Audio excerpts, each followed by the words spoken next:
public defender is an attorney employed by the community and responsible for giving legal aid without cost to any person who seeks it and is financially unable to employ private counsel. It is his duty to defend those accused of crime until the issue is decided in a court of law. The first public defender's office in the United States was opened in January 1913. Over the years, other offices were opened. And today, that handful has grown to a network of lawyers cooperating to protect the rights of our clients. The case of Melody Scanlon and what really took place is quite a story. And believe it or not, it actually happened.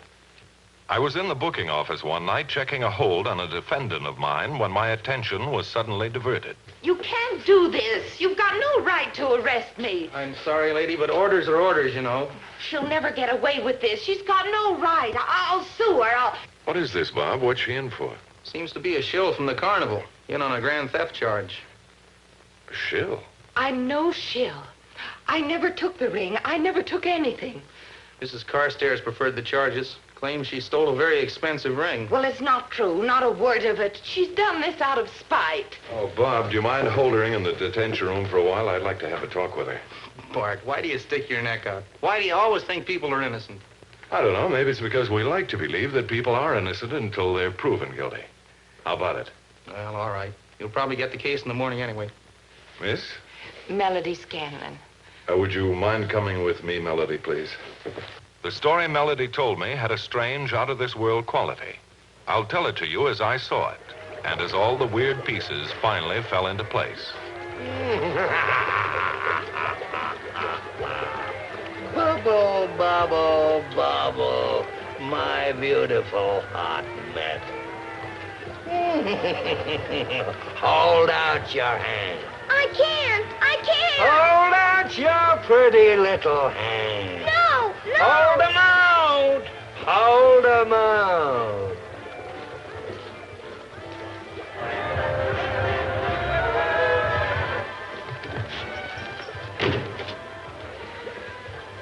I told you I'm not going to let Kiki work that act, Duke, and I mean it. But, Mom, it's a beautiful act. And it's refined. This stuff looks just like real lead, and it's not too hot to handle. And I built a furnace that'll fool anybody, only it ain't hot. Well, hot or cold, she's not going to work the act or any other if I have my way. I was going to wear an angel's costume, and Grandpa was going to wear a devil's costume. Will you get changed into your towner costume now? Mr. Carstairs will be here any minute. Come on, pick it up. Kenton. That stuff costs $3.80 a pound. If your mother knew you was associating with a native, she'd flip in her grave. Not this native. When Mom insisted I get a college education, she must have hoped for me like I hoped for Kiki. Oh, honey, you'd never be happy away from all of this. 10 generations of us have been in it. Your mother loved it. Oh, Dad, Mommy only loved the carny because, well, you loved it. And that's what you wanted. Now get this furnace and this junk out of here. You've got the place smelling like a grease grab. Well, I don't like him. Well, I like him. And just because he's a businessman is no sign he's a bum, Dad. Leave me tell you, no daughter of mine is going to marry up with a towner. Am scray, Dad. I've got to get dressed. And you too, honey. Now hurry. Towners, natives. First thing you know, there won't be no more carnies. Nothing but natives and towners around playing carnies. Sure, fine.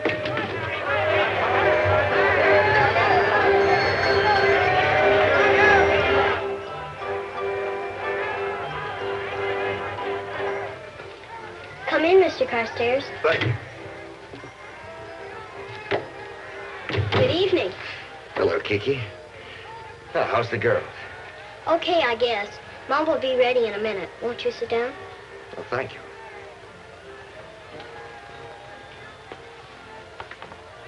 Well, now tell me, do you like school? Sure, the one in Sarasota. Florida? Yeah, we winter there. Well, what subjects do you like best? Tumbling and high wire. Well, how about reading, writing, and arithmetic? You have to take those. I never liked those subjects very much myself.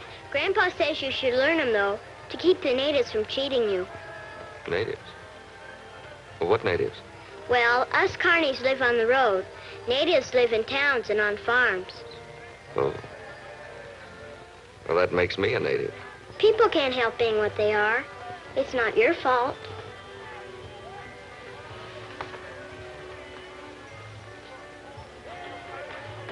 Look, maybe you'll be a native one day, if things turn out the way I hope they will. Yeah, maybe I will.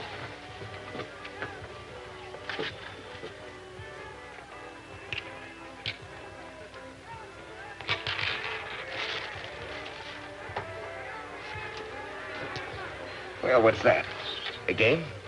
Oh, just a game of Grandpa's. You try to guess which shell the pea's under. That one. You have to play this for money. Oh, gambling. Grandpa says it isn't gambling. It's a game of skill. All right. I'll bet a penny this time. Haven't got any pennies, but you can bet $1. $1? Well, I warn you, young lady. If I win, I'm going to keep it. All right? Sure.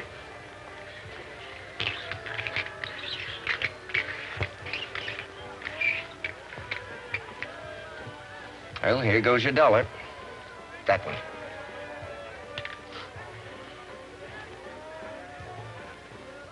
Well, shall we try again? You sure I'm not doing it too fast? No, that's all right.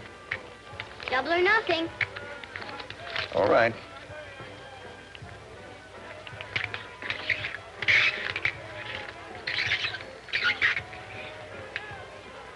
Which one? That one.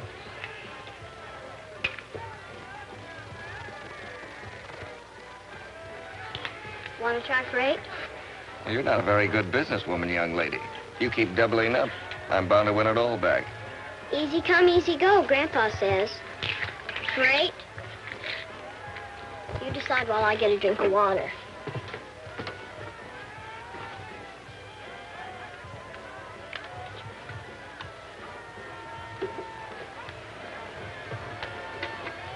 For 8? Okay. Which one? That one.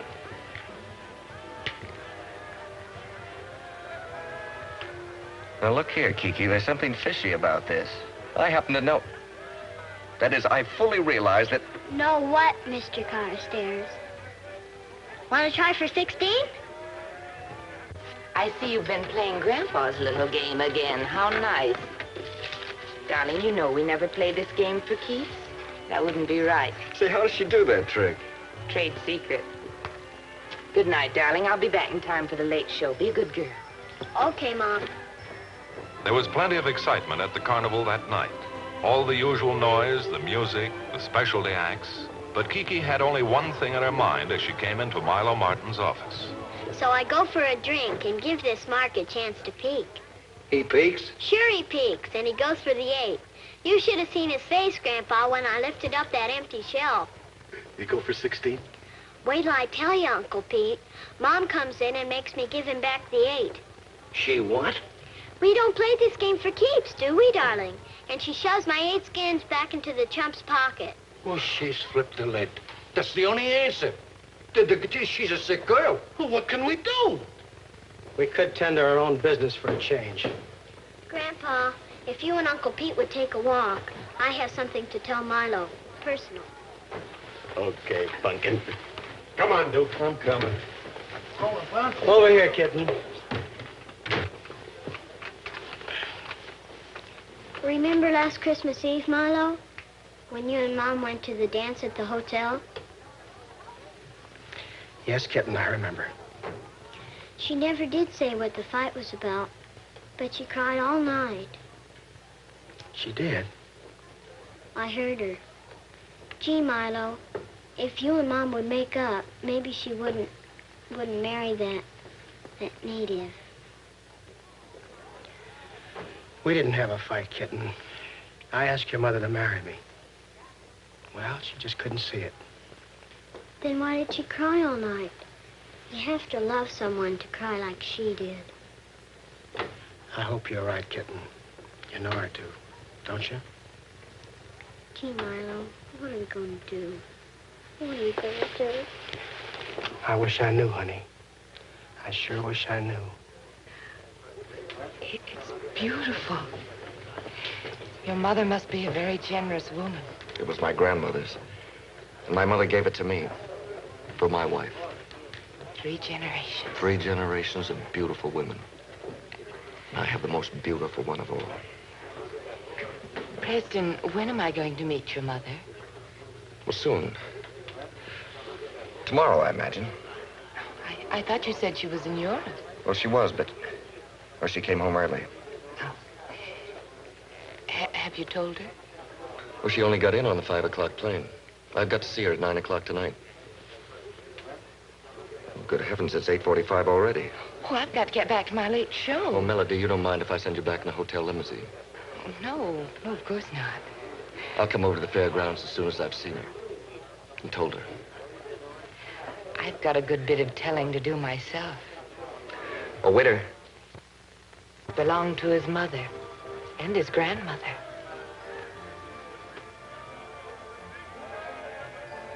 And now it's mine. Well, can't you say anything? Is it real? Well, of course it's real. Now, don't you tell anybody where I hid it. And don't you touch it, hear me? Yes, Mother. Kiki, darling, Mr. Carstairs is a very fine man. You'll like him when you get to know him. I'll never like him as much as Milo. Milo's a fine man, too, Kiki. But I know what's best for both of us. And it's not the carny. Well, I've got to go to work now. I'll see you later.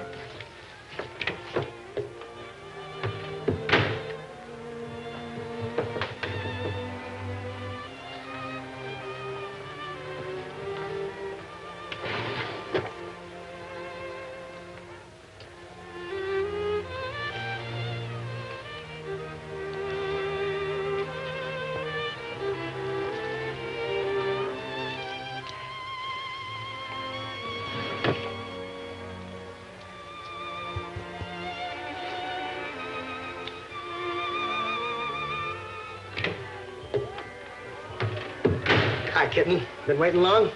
Milo, she's engaged. No. Are you sure? She told me. Look at this. What's the idea of the tweezers? She told me not to touch it. Then I won't touch it either. It's phony, isn't it? A piece of slum. Grandpa always said to bite every dollar and to check every diamond with acid. This didn't come off any slum spindle, kitten.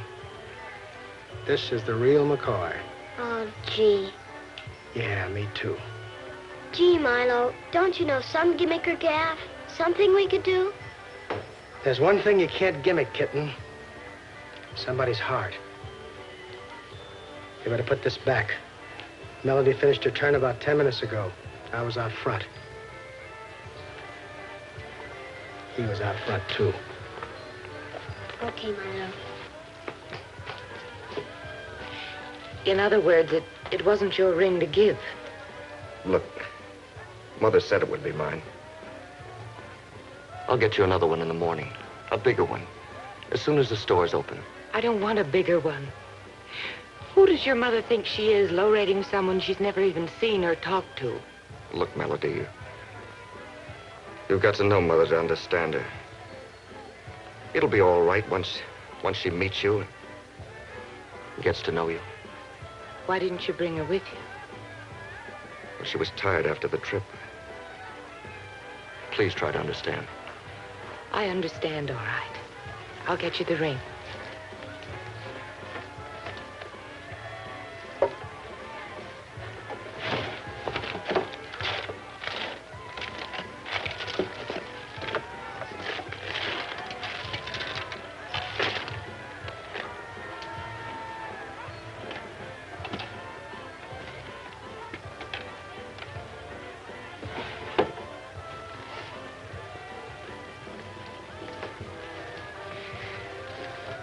Preston, I can't give you the ring tonight. What?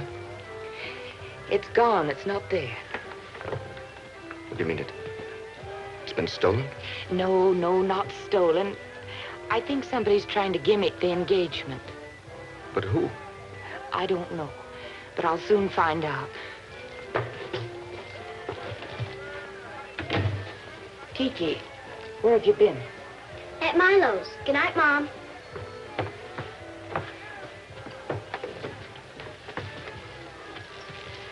Kiki, didn't I tell you not to touch the ring?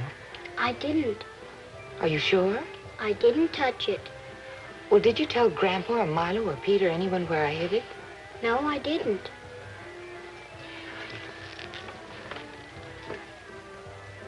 I'll have to have time to get to the bottom of this. But you can tell your mother she'll get her ring back. Getting her to believe it's another matter. You don't know my mother. Then maybe she'll believe me.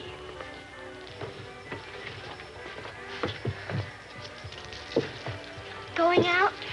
I'm going to Mr. Carstairs' home. I won't be long. Bye, dear.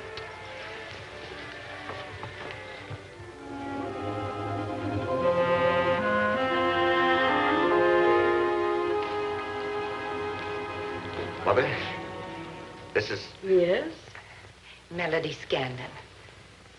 Sit down, Miss Scanlon. Thank you. Preston, I'd like to talk to Miss Scanlon alone.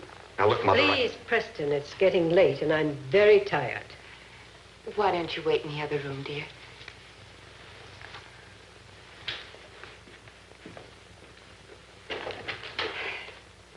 What I am about to say is very difficult. I think you and my son are making a mistake, Miss Scanlon. Maybe there won't be a mistake. We Carstairs have lived here in Oakhurst for 5 generations. Preston has many friends here. They will never accept you. He will always be Preston Carstairs. You will always be the girl who danced in a carnival. And what's so wrong with a carnival or carnival people, Mrs. Carstairs?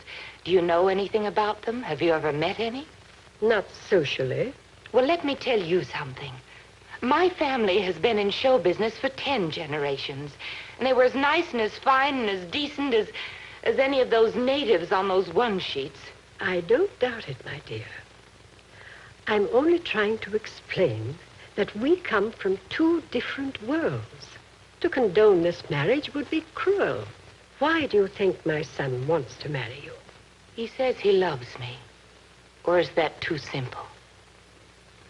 Men sometimes mistake pity for love. Pity? Do I look like a woman men feel sorry for? No, Miss Scanlon, you do not. Now, give me my ring. There's no point in discussing this situation any further. I'll return your ring as soon as I can get it back. Back? From whom? I don't know who has it. Oh, I thought you'd say something of the kind. Do you know how much that ring is worth? No, but $15,000 would be a fair estimate. $15,000? Do you intend to go through with the marriage? Or is the ring all you want? I can see now why your son has never married. Your apron strings are too long, Mrs. Carstairs. I don't think I'd care to marry your son. Then give me back my ring now. Listen, I told you I have tried to reason with you. Either you will give me my ring, or tell me where I can get it tonight. Or I'll let the law take its course. I haven't broken the law. I think you have. You wouldn't dare. Oh, yes, I would. Operator, get me the chief of police, please. Hello? Winfield? Alice Carstairs. I want you to come to my house and pick up a woman. She's a thief. What makes you so sure she eloped? She hasn't come home, and the last thing she said was she was going to his house. Gee, maybe she did elope. She wouldn't elope without me. I mean, would she, Milo? I don't know, Kitten, but she'll come back for you. Yeah, after the honeymoon. Who asked you? I'll have Madame Lucerno come over and stay with you, Kitten, till your mother gets back. I don't need anybody. I want to be by myself. Oh, but Pumpkin. Let her alone, Duke. Hey, we're gonna do something. What'll we do? Yeah. What'll we do?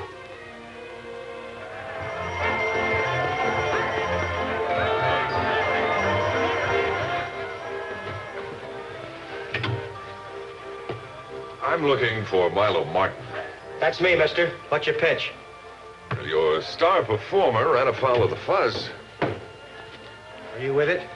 No, I'm the public defender. I'd like to get Melody Scanlon out of jail. Out of jail? I told you she didn't elope. Did she shoot him? How much is her bail? She doesn't want to accept bail.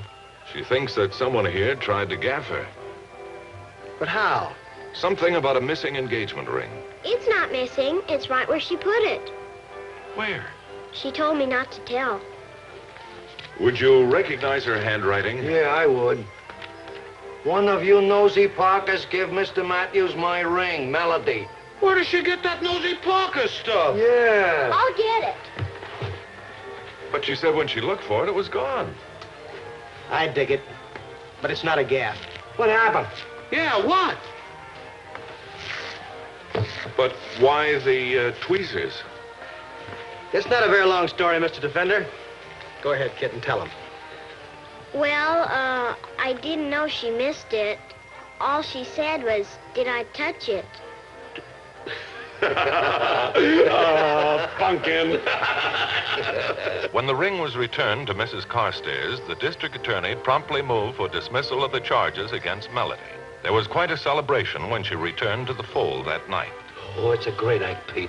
And then I take the ladle of hot boiling lead and I pour it into the little mitts, see? Yeah, go on, go on. Oh, it's a great act. Ah, I told you not to touch him or that chicken. But I'm not touching it. I'm using a fork. Like you didn't touch the ring. Right. I wish you'd straighten her out on that little matter, Mr. Matthews. Well, the law says that anyone who is an accessory to the act is just as guilty as the one who commits it. Do you dig that, honey? No. Well, let me try it this way. Don't gimmick the truth with words.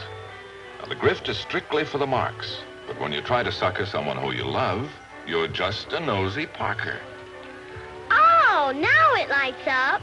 You mean it's not kosher to gaff your own mother? Put her there. Will you always remember that, darling? I will if I can have another piece of chicken. Pass her the gun. Go on. Help yourself, Pumpkin.